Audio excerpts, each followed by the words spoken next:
Invading Israel militarily is the final step if Israel does not. Ooh, watch the language. You're getting close there. You're getting close there, Hasan. The final step. I guess I'm being so anti-Semitic for saying that the solution to Israel's genocide. Oh, he's getting closer, guys. He's got to be really careful here. When I hear someone say, what about October 7? What about Hamas? Do you condemn Hamas right now, 22 months in? I'm like, you are a animal, dude. What are you talking about? Imagine thinking that they don't deserve any kind of criticism when their own people, mass demonstrations, like tens of thousands and people in the street, like bravely, literally risking their lives to protest Hamas. One phone call, chat. Do not forget, literally one phone call. Boop, pull up the phone, say it's over, it's done, and it's done. One single phone call. That, I think, makes the situation so much worse. Nah. Not how this works.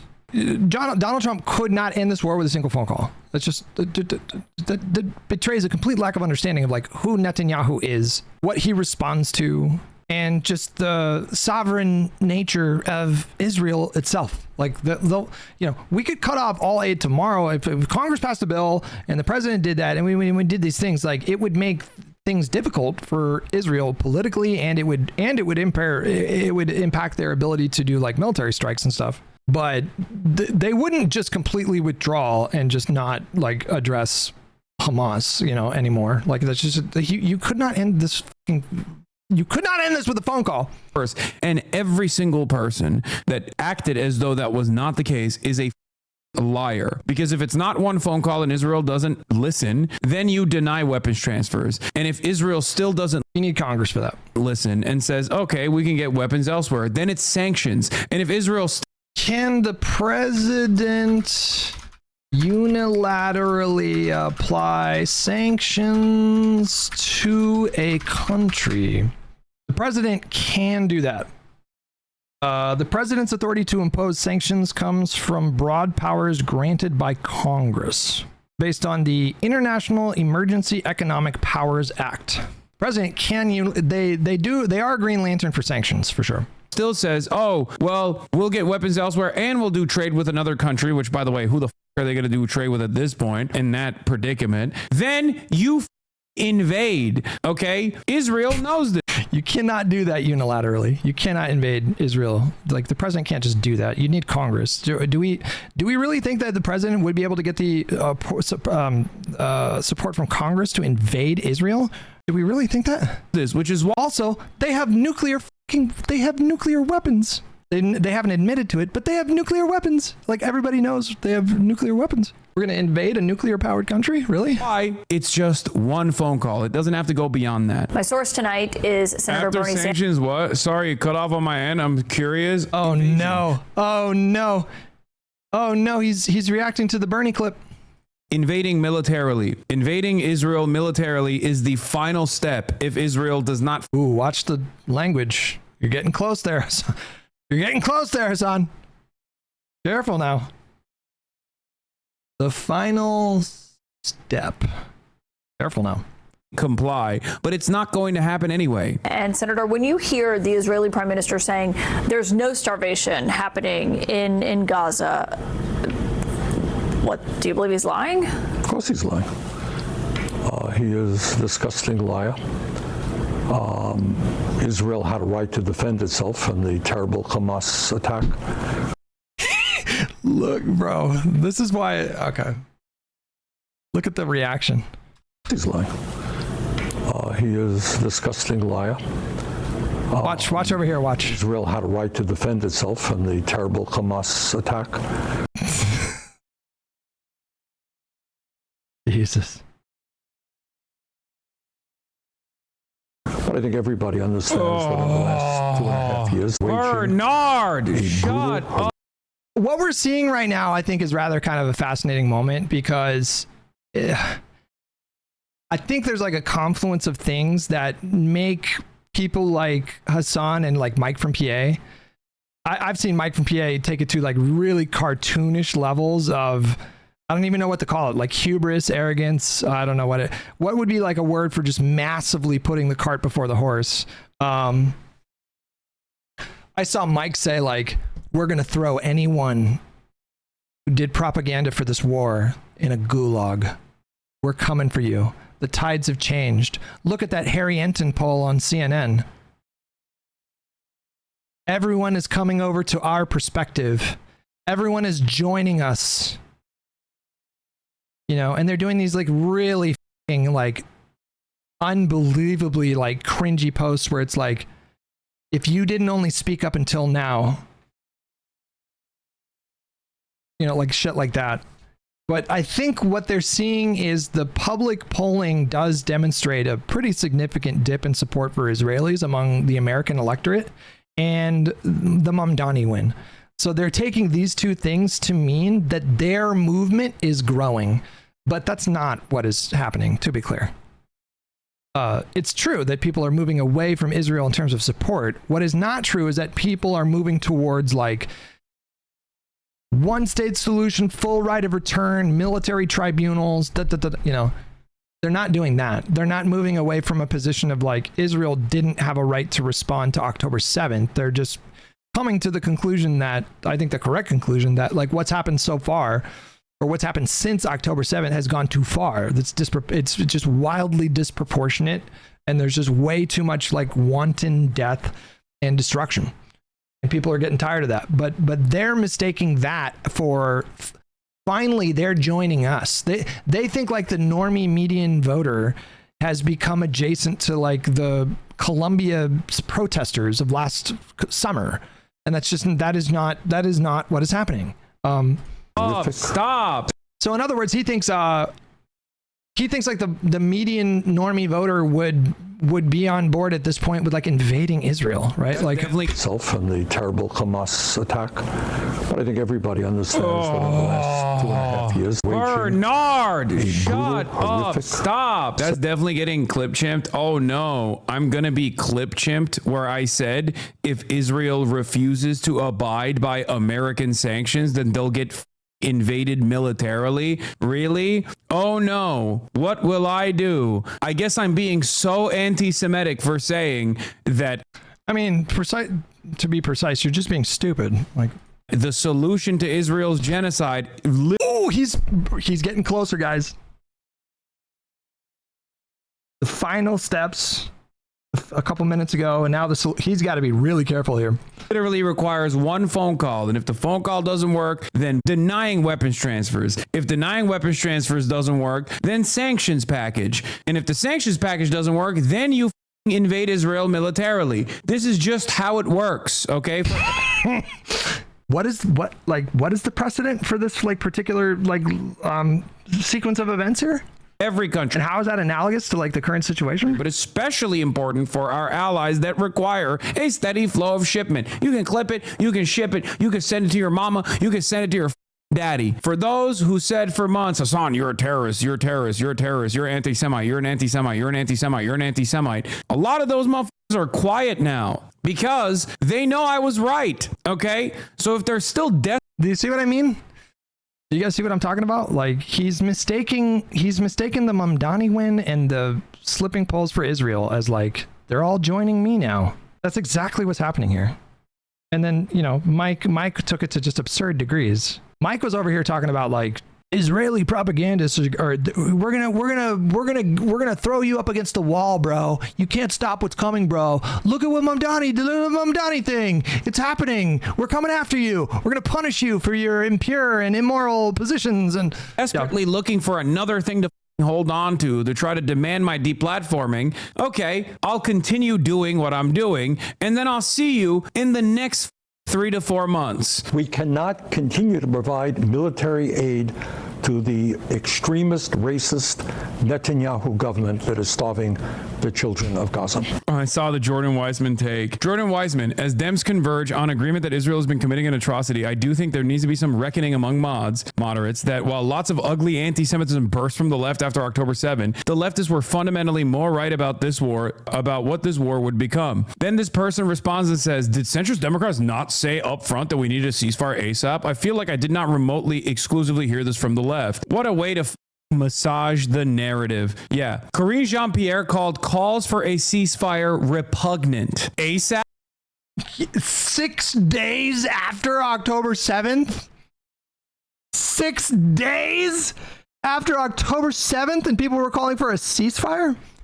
How does it, like, it's fine, like, as new information, as the linear movement of time presses on and a situation changes and it continues and it grows into then you can like update your priors and come to a new kind of conclusion or whatever. But 6 days after October 7th and people were pressing Karine Jean-Pierre about a ceasefire? In what universe does that make sense? Get the out of here. ASAP my ass. It's so funny. And also, even this is wishy-washy bullshit. Oh. Are you still of the opinion that the college protests had zero to do with opinion turning against what Israel is doing? Maybe not zero, but like very low. Like you can just look at the polling. The way that those students were behaving themselves on the campus was extremely unpopular. So you tell me, like, what does that mean? Like, do you really think that they changed a lot of hearts and minds when they were overwhelmingly unpopular because they were doing crazy things like blocking Zionists from using the Quad or whatever? Ugly anti-Semitism burst from the left. The ugly anti-Semitism from the left was hurting people's feelings because we correctly said Israel's an apartheid state that is doing a genocide. Really unfortunate timing that he posted this within 24 hours of Mike from PA's little snafu. Okay. Yeah. Comical that centrist writers are writing off early leftist warnings of Israeli genocide as the boy who cried wolf, when our analysis was based on an analysis of Zionist political intentions that proved completely accurate. You guys were only right because your analysis of people perpetuating this war just so happened to line up with what they ended up doing. Yes, that is the point of analysis. You probably forgot it while you were wrong about everything for 20 years. It is insane. Benjamin Netanyahu said Amalek literally the day after. Yoav Gallant 2 days after said, we're fighting human animals. We have to shut off their food, their electricity, their water. Oh, wow. It takes a special breed of future seer to literally listen to what the Israeli state members were saying about what kind of war effort that they were going to conduct. Oh, wow. There it is. During an October 10th briefing, White House Press Secretary Karine Jean-Pierre, who is uniquely bad at her job, literally called a ceasefire, progressive Congress members who call for a ceasefire in the Middle East, disgraceful and repugnant. Because it was 6 days after the worst terrorist attack in the country's history. They're trying to launder their reputation. It's like, dude, delete your tweets first. What are you doing? You know what I mean? Except you can't delete this. It's so stupid. Matt Iglesias, another demon. I'm just deeply reluctant to credit the critics for being right, in air quotes, about this. They at every turn took concrete political actions that made the worst case outcomes more rather than less likely. Matt Iglesias is deeply reluctant to credit those of us who understood on day one that Israel was waging a war of extermination as right. It's so funny that these dipshits are trying to do the, oh, well, I guess we were wrong about the Iraq war while it's literally happening and everyone can see it as being fraudulent. Dude, you have to wait. You have to wait like a couple years before you whitewash and launder your reputation. It's still going on. It doesn't make sense to try and spin on the one hand, while on the other hand, you're still trying to defend your lack of interest in stopping the bloodshed. Who believes this? The appropriate thing to say is, and here is God's honest truth, the appropriate thing to say in this circumstance is, we were wrong, the left was right. A critical examination of why we were wrong and the left was right is necessary so that we don't repeat this mistake again. They won't do it because they're in power. I remember when you decided to change your mind about lest we forget, Hasan was asked point blank by Ethan on their podcast, what do you think Israel should have done in response to October 7th? And Hasan's answer was Israel should dissolve its own government and just like hand over their military. So no, I am not going to say at this point that Hasan was right about this situation. the Iraq war, but why do you think this keeps happening to you? It's because they're careerists, okay? For many of them, it's just about being a careerist because they know they'll never be punished. Actually, they'll be elevated for being wrong. They're deliberately wrong. They're deliberately obtuse. They're inhumane, amoral monsters, okay? All of them. And I said this on October 8th, and I said this on October 9th, 2023, and I continue to say it. Go back and watch any of the videos that I have from back then that people love clipping out of context to talk about how passionate I was and how wrong. I think most reasonable, educated people knew that Netanyahu's response was going to be extreme. I think most people understood this to be the case. Most people understood that, but that doesn't mean that Hasan's position of Israel should have dissolved its own government has any basis in reality. I was for demonstrating such passion, and you will see that anger was perfectly. He said, dissolve the apartheid. What do you think that means, Olive? I'm just curious. What do you think that means? Actually, he said, no, hang on a second. He said, dissolve the apartheid state or something like that. What do you think that means? Let me translate it for you. He's talking about a one-state solution. That's what he's talking about. One-state solution, full right of return, which would mean like the end of the current Israeli government. Like that government would be dissolved, and it would look like something completely different. That's what he's talking about. So we're kind of, it's like apples and oranges here, guys. Or it's like we're splitting hairs here. It amounts to the same thing. Like I'm just condensing what he said. Warranted. I was right then and I'm right now, and so are many of you who maybe initially thought it's a bridge too far how quickly Hasan is defending Palestinians here. I mean, October 7 just happened, but at least you have the decency. You were defending Hamas, to be clear. You were defending Hamas, to be clear. You said they were imperfect resistance, which call it what you will, but that is a defense. So to sit there quietly, listen, learn, and change your position as the environment changes. Anti-Semitism in U.S. rages while college protests intensify. Now police detaining anti-Israel protesters. Worst case scenario, watchdog agency says. Student activism over Gaza. Admirable or ill-informed? Gazans are dying of starvation. One day, everyone will have been against this. Yeah, I didn't shy away from saying. I think most of us were against this, right? Like you could find some ultra pro-Israel folks who were saying some really extreme stuff, like, you know, they're not going hard enough, and why should I care if, you know, like young Palestinian kids are going to grow into like Hamas militants and so. Like there were some people saying that, but most people, like, especially by like May, when the college protests maybe started to kick off, right? Most people already were aware of the level of suffering that was happening, and probably, like, I would guess most people at that point opposed how far Israel had gone. But that doesn't mean that the student protesters themselves got a lot of sympathy or support from the general public. They did not, for good reason. It was a shit show. The truth, even one iota, since day one. I believe that people would inevitably realize the unavoidable reality. And you know what they don't agree with you on, Hasan, is like denying the race. How about that? He's framing it as like, finally everyone is seeing what I've been saying this whole time, just ignoring the substance of what he said. And he did say some crazy shit throughout this conflict. I mean, we could put together like a 20-minute sizzle reel of just insane shit. Thankfully, there were plenty of others who also recognized right from wrong and literally continued to protest and never shied away from keeping up the pressure, because all of that pressure amounted to the public sentiment shifting dramatically. They're taking credit for it. That's amazing. They're taking credit for it. I present to you, my dear chat, that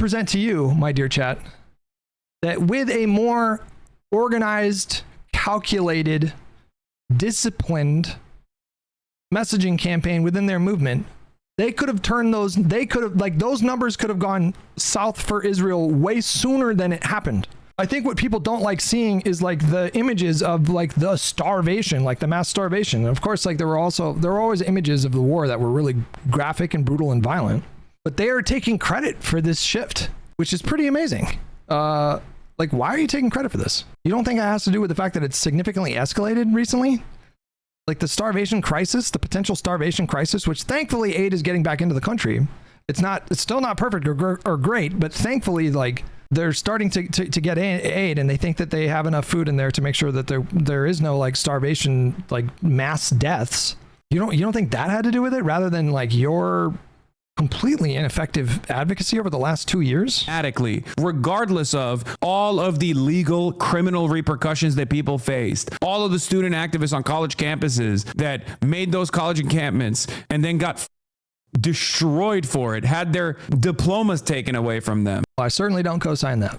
Also, this is precisely the reason why I'm still understanding of people who at least recognize that they were wrong, no matter how far along they are, because there are still plenty of pieces of like Matt Iglesias who know better, but are doing it because they're careerists. I tweeted this earlier. I said, for those of you finally coming to terms with what Palestinians have been saying for years, I hope this is a time for self-reflection. Oh my God, you guys. What I find so interesting, interesting is such a cop-out word, is he wrote this out, he pressed send, and he legitimately thinks that there's just like legions of people that see this tweet and think to themselves, my God, he's right. I should reflect. 99% of people that see a tweet that just reeks of such like self-importance, smugness, they see this and they're like, okay, just like spare me. For those of you finally coming to terms with what Palestinians have been saying for years, I hope this is a time for self-reflection. Go f yourself, bro. Have you reflected on the hundreds of insane shit you've said in the last 2 years? Reflection. If not for careerist reasons, how could you have gotten something so heinous, so wrong? Let this be a wake-up call and start the pressure immediately. It's so crazy to do this. What a clown ass this dip is. I think you're blurring issues. I agree with the protest taxes were often counterproductive. He just said, I'm just deeply reluctant to credit the critics with being right about this. They at every turn took concrete political actions that made worst outcomes more rather than less likely. I mean, yeah. Look at what we have. Donald fucking Trump. Donald Trump gets elected and then they do an 11-week blockade of aid. Where's your reflection? Are you reflecting on that? Are you fucking reflecting on that? I had that Froggy Tonic guy in my mentions. So, like, he was doing the same thing. I'm sure maybe he saw this like Hasan stream and was sort of like reflecting that. But he was like asking me, I was like, have you reflected? Have you reflected on your role in all this? My role in all this? What do you think I do? What role do you think I have? And what do you think I said? Like, what do you think I said? Do you think I co-signed mass starvation? You think I'm okay with that? And then I ask him, like, if you're going to tell me I need to reflect, like, who did you vote for in 2024? I'm just so curious. Who did you vote for? And then he responded by not answering the question. I was like, no, hang on. I need you to answer that question. Who did you vote for? And then he responded again by not answering the question. So I think it's pretty obvious that he did not vote for Kamala. So he can go fuck himself. Did you reflect on that decision? You're partly to blame for what's happening. Literally, you're partly to blame for what's happening right now. Like the escalating crisis over the aid stuff that got worse when Donald Trump was president. You are partly to blame for that. And you're telling me I need to fucking reflect on that? Productive. Why were they counterproductive? And they were wrong about the stakes in 2024. Why were they wrong? Someone needs to explain to me why those protests were counterproductive. That's why I don't understand what Controvoice was talking about too when she was. That's clear. You don't understand what she was talking about. Like, you're just making people angry. That's it. By showing what the Palestinians are screaming about. I mean, look at the environment. No, people were angry because you were like, they saw footage of you like literally physically blocking anyone that you deemed a Zionist from entering particular sections of a college university. And then even worse, like in UCLA, you saw kids that were like violently engaging with police officers, like not firing, but like spraying fire extinguishers at cops as they approach your encampment. Like, what did you? People saw that and they were like, "This is stupid." The f do you mean the protests were wrong? If it wasn't for the protests, everyone would have shut the f up and lived along with their daily lives as the Holocaust kept being unfolded in front of everyone's eyes in broad daylight. What do you mean? What was wrong about the protest tactics? But I also think that in the first month of the war, the left had a better read on what was to come from Israel. What was wrong? What was wrong? No one likes it. What was wrong? You tell me, bro. You tell me. Like, the polling was not even great with Democrats. This was in July or something. What was it? 4,000 registered voters. That's a pretty big sample size. Only 26% of Democrats thought the student protesters are in the right and are doing the right thing. 48% said they're in the right, but they're taking things too far. You only had 26% support for the campus protests, just full-throated support. You only had 26% with Democrats. It was even worse with independents. Only 18%. We don't even need to talk about Republicans, but you don't think that's worth like evaluating? You don't think it's worth like, whoops. We were going to watch a video on Sydney Sweeney. I'm not gooning. And you don't think that that's like worthy of like, okay, whatever. they admit they were wrong, especially about one of the most awful catastrophes of the century. You're 2-2 with Palestine and Iraq, says Jacob Silverman to Matt Iglesias. This is why it's important when you talk about E or D or Nazi mold. They were and are spreading bullshit defending Israel, among other. It isn't just drama. It's trying to show these idiots are wrong on what they spew. Yes, they are objectively wrong. Their politics are objectionable. They're repugnant, but they're also Bernie, I basically have the exact same opinion as Bernie. And I had the exact same opinion before he even stated his opinion. But there was a clip of him like 3 weeks ago, and somebody asked him about how he felt about what was happening in Gaza. And he said that, what happened on October 7th was a horrific atrocity. They murdered hundreds of civilians. They murdered babies. There was sexual violence. They kidnapped babies. They kidnapped 300 people. It was war crimes. And Israel had a right to retaliate when that happened, but they went too far. Like that's like the position. That's like the position. I feel like that is like the sensible position. Like obviously what Hamas did warranted an extreme reaction, quite frankly. If you're a country and some military force does that kind of an operation, they go and a military force goes into your borders and starts specifically that kind of violence, the kind of violence that we saw on October 7th was like, we're talking about any country has an obligation to its citizens to take actions to make sure that they don't have to be afraid of that kind of thing, right? Any country, the citizens are going to expect the country to use the military to make sure that attacks like that never ever happen again. Like that's just like a basic contract that people have with the government and the military. So Palestine can do that. I mean, look, what do you want? They tried, right? Like, is that what you think October 7th was? Like, would you advise Palestinians? Would you advise Hamas to pick a fight with Israel? Would you advise that? Do you think that what they did on October 7th like worked out well? I mean, like, what do you? No, I would not advise that. Now, like, if 1,000 Israelis like paraglided into Gaza and you saw the kind of violence that we saw on October 7th, people, I'm sure the rest of the world would have been sympathetic to Palestinians. It would be a totally different dynamic, right? Like, obviously. But anyways, Bernie's position is like my exact position. I think it's like the only reasonable position. wrong. Who wants to be wrong all the time? This is what I don't understand. You'd rather be wrong in your hug box? It doesn't make any sense. The time should pay a price. They've been in jihad mode for a long. Irishman, listen, buddy. All right, I should be composed right now. I would like to know your strategy for Palestinians considering they were being killed before October 7th for nothing. I asked you a question and you deflected to the question. I'm saying, like, do you think that in retrospect, Hamas's actions on October 7th like yielded good results? Like, what do you think the dynamic would be if no rockets ever flew from Gaza into Israel?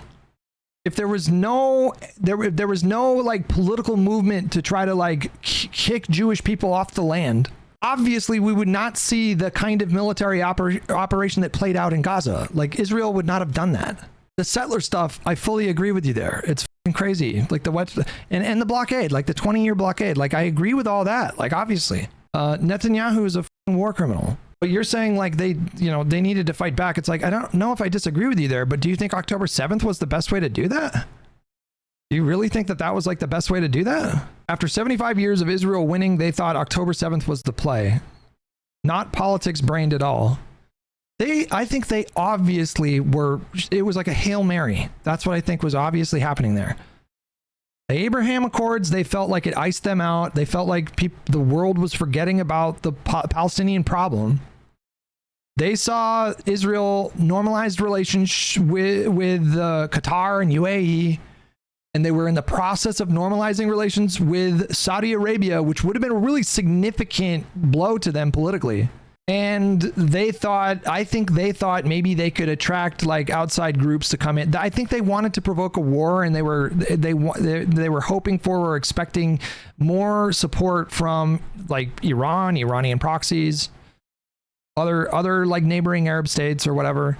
And they were just so wrong about that. I'm asking you about the calculation. Like, do you think that October 7th was like, forget the barbarity of the violence. Forget the moral argument. I'm asking you, like, politically, do you think that that was smart for them to do that? I think that the odds of Palestinians having their own state would have gone up 1,000-fold if we didn't see the kind of like constant like rocket fire going into Israel, and certainly not after like October 7th. Let me ask it a different way. Like, do you think Palestinians are closer to or farther away from their own state after October 7th? Everybody knows the answer to that question. Everybody in this chat, in both chats, know that Palestinians are way further away from getting their own state. You think they're closer to? Stop. Way further away from getting their own state after October 7th. The Abraham Accords was the big reason for launching it. Hanaya and Sinwar sent out calls for Lebanon and the Palestinian Israeli citizens to rise up. They miscalculated. Yeah, I touched on that. I mean, yeah, the Abraham Accords were significant. It was really significant. And they felt personally insulted by Donald Trump too, because like Donald Trump's offer to them was not a state. They didn't even talk about statehood. What did Donald Trump offer like Hamas in Gaza? They offered him like $400 billion bribe to just like get over it. They found, and then he moved the embassy to Jerusalem, and then it was like a whole thing, you know? Word is Palestine, and Israel is Johnny Depp. Am I wrong in that statement? I'm not going to get deaf. Jesus Christ. What Hamas did was, on top of just the sheer barbarity of it, it was just such a spectacular miscalculation. Like, I don't know, what other conclusion am I supposed to jump to besides like I don't know if these guys are like smart, you know? Like Sinwar was like super well educated, I think, and it's not like these people are not well educated in terms of Hamas leadership, but what a stupid play October 7th was. What an unbelievably stupid play. Long time in a lot of ways. Freak, dude. The more wrong they are, the angrier the crowd gets, and the bigger that crowd gets, calling out Israel's genocide. I'm not talking about international recognition of the state of Palestine. I'm talking about like, are they closer to actually like having their own state with Netanyahu and Donald Trump calling the plays right now? And you guys think that because France recognizes Palestine, I'm getting a little feisty. Like Macron recognizing the state of Palestine, that doesn't. You still got to get through Netanyahu. You still got to get through the Knesset. You still got to get through like the Israeli like voters. You still got to get through the Trump administration. Like we are so far removed at this point. The more Israel defenders lose their minds, they become increasingly unhinged. You see? That's what's so crazy about this. The protests were wrong because their team had the presidency at the moment. It's like, I care about the issue. I don't care if it's a D. The only thing I heard from the left was October 7th was good and justified, and I do not feel like this has been vindicated by subsequent events. Oh my God. There were so many exit ramps for... I don't want to be unfair to Hasan here. I don't want to suggest that he said October 7th was good, but he kind of walked like right up to the line without necessarily stepping on it or over it. These people to get off, okay? So many different moments where they could be like, okay, this is a bridge too far. So many bridges they crossed. It's getting to a point where you won't be able to cross a bridge. It's already there. And I understand why some people will say, nope, we're far gone at that point. And I agree. But the more bridges you cross, okay, the more aggressive you have to be in defending Palestinians. Like, you have to turn into a Fedayeen, okay? You have to put on the goddamn Al-Qassam. Listen, I hope I'm wrong. I hope that Donald Trump is amenable to pressuring Israel to allow for a Palestinian state. I got to tell you guys, I don't see it right now. Do you guys? Like, is Netanyahu signaling any kind of openness to this? Aggressive you have to be in defending Palestinians. Like, you have to turn into a Fedayeen, okay? You have to put on the goddamn Al-Qassam Brigades, Al-Aqsa Flood war banner and run around talking about how Hamas is glorious and great at this point to make up for what you have done wrong thus far in this genocide. You've crossed too many exit ramps, too many dead children in the process that you watched and said, it's justifiable. Okay. If you want to make up for it, you got to turn around and put that banner on. People are not accountable to you, buddy. They don't owe you anything, just to be clear about that. Okay. You got to revert to Islam and talk about the Al-Aqsa floods. What else can you do at that point? You know what I mean? So many moments where you could have just been like, maybe this is kind of up when they were blowing up Lebanon, blowing up Syria. There are still people who literally think that it was the left's miscalculation for focusing on the genocide and not the Democratic Party's miscalculation for thinking that average people, not just like card-carrying leftists, would actually be horrified by an administration that does not give a about the violence. Okay. I mean, the voters made their choice. They chose Donald Trump. The starvation issue got so much worse, and here we are. So, like, whatever, you know? It is what it is. That's democracy, right? Like, that was their choice to stay at home or vote for Stein or whatever. I mean, that's fine. Democracy. I mean, I'm not going to force you to vote a certain way. But we are where we are, you know? That has unfolded in broad daylight. It was consequential, okay? It was consequential. When I hear someone say, what about October 7? What about Hamas? Do you condemn Hamas right now, 22 months in? I'm like, you are a animal, dude. What are you talking about? There have been... I mean, I still think they're... just imagine thinking that they don't deserve any kind of criticism when their own people that they govern... mass demonstrations, like tens of thousands of people in the street, like bravely, literally risking their lives to protest Hamas for protracting this war. For, you know, there's testimonials from people in Gaza where people in Hamas show up and like literally build a freaking like tunnel under their home. You know, like how many people in Hamas, like how many Palestinians in Gaza, how many Palestinians in Gaza are like begging Hamas to like give the hostages back and like surrender, like stop, like on their end, you know? You had Sinwar that was like telling people in private correspondence, like, I think the amount of like dead Palestinians is actually helping us politically. I have the Jew. Thank you so much for $5. Where the F are these people with the 14 million dead from dissolution of USAID over the next 5 years? That's a whole other thing. And then you also want to cross-reference their rhetoric on this with like their position on Ukraine. That's a whole other thing, you know. Thousands of October 7s. State Department estimates over 100,000 Ukrainians dead because of that invasion. So what are they saying about that too? You know, like far more consequential and far worse than October 7 ever could be. Like 3 October 7s a week, dude. What are you talking about? October 7. Warnock flips. Will vote to block weapons. He went back on it. He had originally voted to block weapons, and then he got yelled at by like all of these Israel advocacy groups that masquerade as Jewish advocacy groups. And now he's back. I suspect John Ossoff will also get back as well. Remember, these guys are from a red state, all right? It's especially concerning that Raphael Warnock folded as a person who literally is equipped with the knowledge of liberation theology. I've made it clear I support the state of Israel and its right to defend itself. No more of this. Israel has a right to defend itself. Bullshit. The fuck do you mean? Nazi Germany has a right to defend itself. Does Russia have a right to defend itself? Do we get to decide who has a right to defend itself and who doesn't have a right to defend itself? It seems like it. Palestinians, no right to defend themselves. He's implying that October 7th was defense, like like they were defending themselves.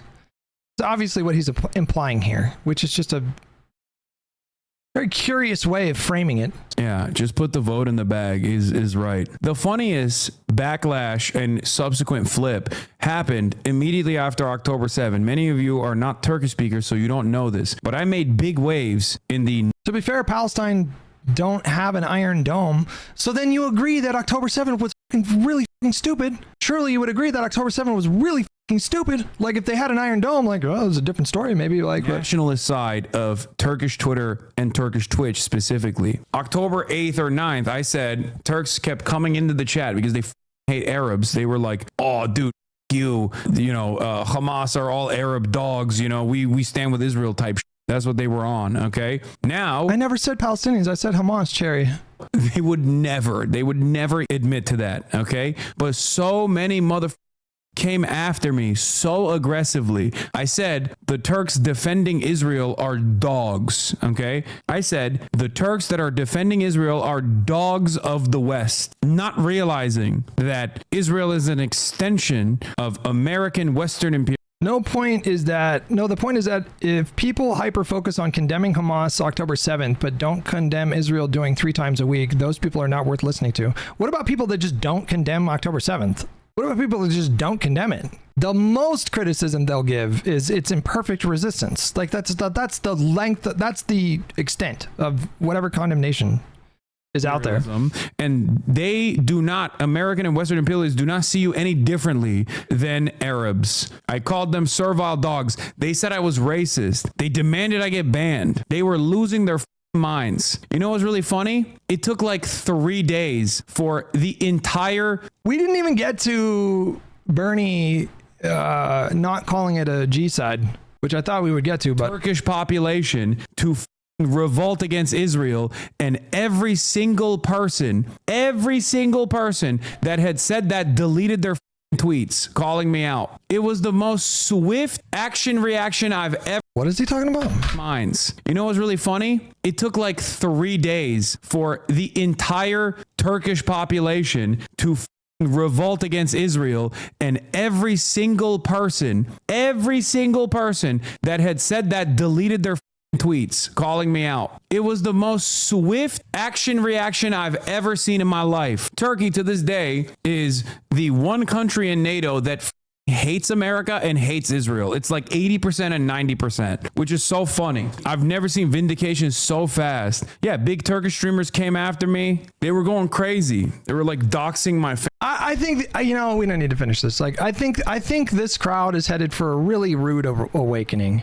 I don't think you're doing your audience any favors by telling them, like, finally, the entire world is adopting our exact perspective on this conflict.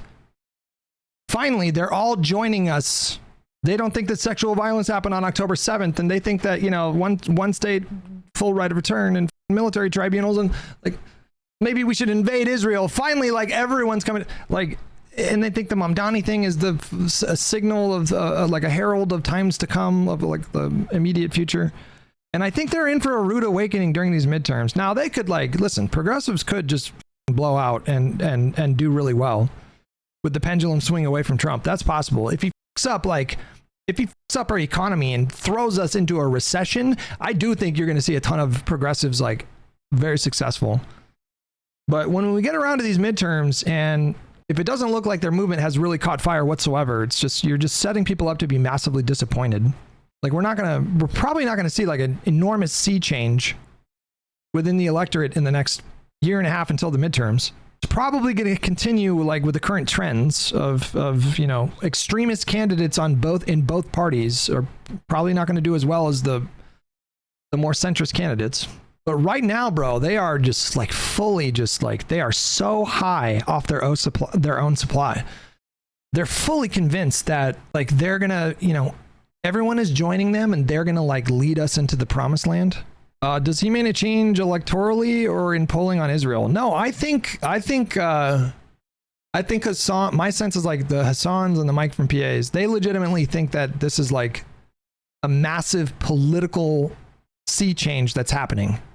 I think that they think that we're going to get around to the midterms, and any like Democratic politician who is not fully on board with like terminating our relationship with Israel or like invading them, you know, they're going to get primaried, and all the, like, the only primary candidates that achieve success are going to be the ones that adopt their like really extreme positions. And, you know, they're just going to replace all these people in Congress. And, I think they see the Mamdani thing in the Israeli polls, the Israel polls, as like, I think they see that as like a sign of political momentum.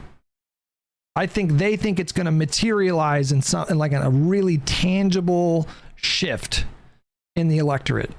And number one, I think they're totally misreading the reason why the polling is changing. And number two, they're completely overestimating the salience of this particular issue. How many people do you guys think, what percentage of the electorate do you guys think are going to be motivated primarily, or even like secondary or to like tertiary? Like, how many of you guys think that when people go to vote in the midterms in 2026, Gaza is going to be the number one thing on their mind? I think maybe that's right, Disdain. Like, I think you're in the ballpark. I think it's like 5, 10, maybe 10%, maybe. Everybody else, they're going to be showing up and they're going to be voting about like what the tariffs have done to inflation. They're going to be voting about like maybe disgust with like the ICE stuff. Is immigration policies really unpopular? You know, they're going to be maybe, I guarantee you more people are going to be voting because of Epstein than Gaza. And I'm not saying that like, that's not meant to minimize what's happening in Gaza. I'm just telling you like how American voters work. And so I think they're just they're huffing their own supply at this point, is my opinion.